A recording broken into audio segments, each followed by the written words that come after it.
देखिए प्रश्नावली 9.1 का प्रश्न नंबर 15। एक सीधा राजमार्ग एक मीनार के पाद तक जाता है। मीनार के शिखर पर खड़ा एक आदमी एक कार को 30 डिग्री के अवनमन कोण पर देखता है, जो कि मीनार के पाद की ओर एक समान चाल से जाता है। 6 सेकंड बाद कार का अवनमन कोण 60 डिग्री हो गया। इस बिंदु से मीनार के पाद तक पहुंचने में कार द्वारा लिया गया समय ज्ञात कीजिए। देखो यहाँ पर एक मीनार है, ठीक है, एफ बी मीनार है यहाँ पर, और एक राजमार्ग है यहाँ पर बी सी, ठीक है। ये जो राजमार्ग है मीनार की तरफ जाता है, और इस सी बिंदु पर एक कार खड़ी है, और इस कार को जो है इस मीनार पर खड़ा एक आदमी 30 डिग्री के अवनमन कोण पर देखता है, ठीक है। अब जो ये कार है 6 सेकंड बाद जो है बिंदु सी से बिंदु डी तक आ जाती है। अब जो इस कार का जो अवनमन कोण है ये 60 डिग्री हो जाता है, ठीक है। तो आपको ये बताना है कि ये जो कार है बिंदु डी से इस मीनार के पाद तक जाने में कितना समय लगी, यानी कि आपको जो है डी बी के बीच की दूरी बतानी है यहाँ पर। तो मैं जो है यहाँ पर डी बी के बीच की दूरी 1 सेकंड मान लेता हूँ, ठीक है, और इस मीनार की ऊंचाई मान लेता हूँ h मीटर। अब देखो यहाँ पर एकांतर कोण से जो है ए सी बी, इस कोण का मान भी यहाँ पर जो है 30 डिग्री हो जाएगा, और कोण ए डी बी, इस कोण का मान जो है एकांतर कोण से यहाँ पर 60 डिग्री हो जाएगा।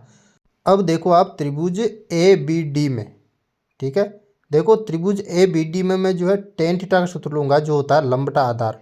तो टेन थीटा बराबर यहाँ पर आ जाएगा लंब बटा आधार, ठीक है।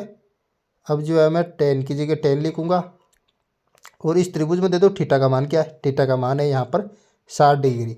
तो 60 डिग्री लो, बराबर लंब क्या है, लंब है इसके अंदर ए बी, तो ये ले लिया ए बी, और आधार क्या है, आधार है बी डी, तो मैं जो है आधार की जगह लूँगा यहाँ पर बी डी, ठीक है। अब हम जानते हैं कि टेन 60 डिग्री का जो मान होता है वो होता है √3, तो √3 आ गया टेन 60 डिग्री जगह, बराबर ए बी का मान हमने एच माना था, तो यहाँ पर आ जाएगा एच बटा बी डी का मान क्या माना था हमने, एक्स माना था, तो यहाँ पर आ जाएगा एक्स। अब देखो √3 के नीचे कुछ नहीं है तो एक है। अब देखो एच को मैं एक से गुणा करूँगा तो आ जाएगा एच बराबर √3 को मैं एक से गुणा करूँगा तो आएगा √3 एक्स मीटर, ठीक है। इसको दे दूंगा मैं समीकरण 1 नाम यहाँ पर। अब देखेंगे हम त्रिभुज ए बी सी में, तो देखो त्रिभुज ए बी सी में यहाँ पर त्रिभुज ए बी सी में भी हम टेन थीटा का सूत्र लगाएंगे।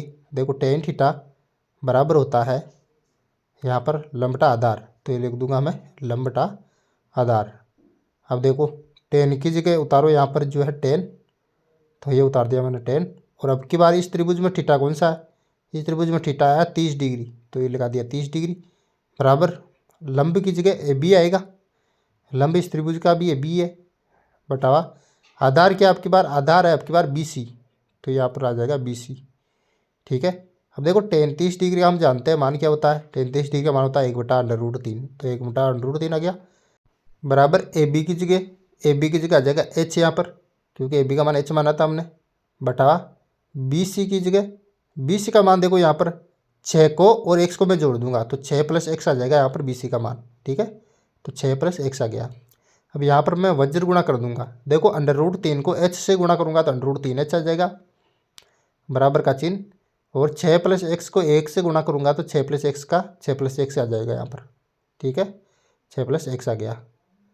अब देखो मैं यहाँ पर जो √3 h के साथ गुणा मैं उसको भाग में भेज दूंगा उधर, तो h बचेगा इधर, बराबर का चिन्ह 6 + x बटावा आ जाएगा यहाँ पर √3, तो बटे में लिखो यहाँ पर √3, ठीक है। तो यहाँ पर √3 लिख दिया, और इसको नाम दे दूंगा मैं यहाँ पर समीकरण 2। अब जो है समीकरण 1 और समीकरण 2 की मैं तुलना कर लूँगा। अगर मैं समीकरण 1 और समीकरण 2 की तुलना करूँगा, यानी कि देखो समीकरण 1 व समीकरण 2 से, समीकरण 1 व समीकरण 2 से क्या हो जाएगा, देखो दोनों h के बराबर है, तो मैं इन दोनों को बराबर लिख सकता हूँ, यानी कि किसको, यानी कि √3x बराबर हो जाएगा यहाँ पर 6 + x बटा √3 के, 6 + x बटा √3 के, क्योंकि यहाँ पर दोनों ही जो है h के बराबर है। तो अब देखो यहाँ पर देखो √3 वज्र गुणा करूँगा तो √3x को √3 से गुणा कर दूंगा, ठीक है। तो ये √3x √3 से गुणा हो जाएगा, बराबर देखो √3x के नीचे कुछ नहीं होता, एक था, एक को मैं 6 + x से गुणा करूँगा तो 6 + x ही आ जाएगा, तो 6 + x यहाँ पर मैंने वज्र गुणा करके लाया ये मान, ठीक है। अब देखो √3x को मैं √3 से गुणा करूँगा तो आएगा 3x, ठीक है ना, बराबर 6 प्लस यहाँ पर आ जाएगा x। अब देखो ये x जो है दाईं तरफ है, इसको बाईं तरफ ले जाऊंगा तो माइनस का हो जाएगा ये, तो 3x ऐसे कैसे उतारो माइनस का, वो जो दाईं तरफ x है वो इधर बाईं तरफ आते ही माइनस का हो जाएगा, तो ये हो गया माइनस का x बराबर यहाँ पर आ जाएगा 6। अब देखो 3x में से मैं x घटाऊंगा तो यहाँ पर बचेगा मेरे पास 2x बराबर आ जाएगा यहाँ पर 6। अब देखो ये 2 जो x के साथ गुणा में इसको भाग में ले जाऊंगा उधर, तो x बचेगा इधर तो बराबर 6 बटा हुआ के अंदर आ जाएगा 2। अब देखो 6 में 2 का भाग देंगे, यहाँ पर 6 में 2 का भाग देंगे तो 3 आ जाएगा, तो x बराबर यहाँ पर आ जाएगा 3। यानी कि ये जो कार है वो बिंदु डी से मीनार के पार तक जाएगी तो 3 सेकंड का समय लेगी, तो अतः बिंदु डी से मीनार के पार तक पहुंचने में कार जो है 3 सेकंड का समय लेगी। इस प्रकार से जो है आसानी से आपको हल कर लेना है, वेरी सिंपल।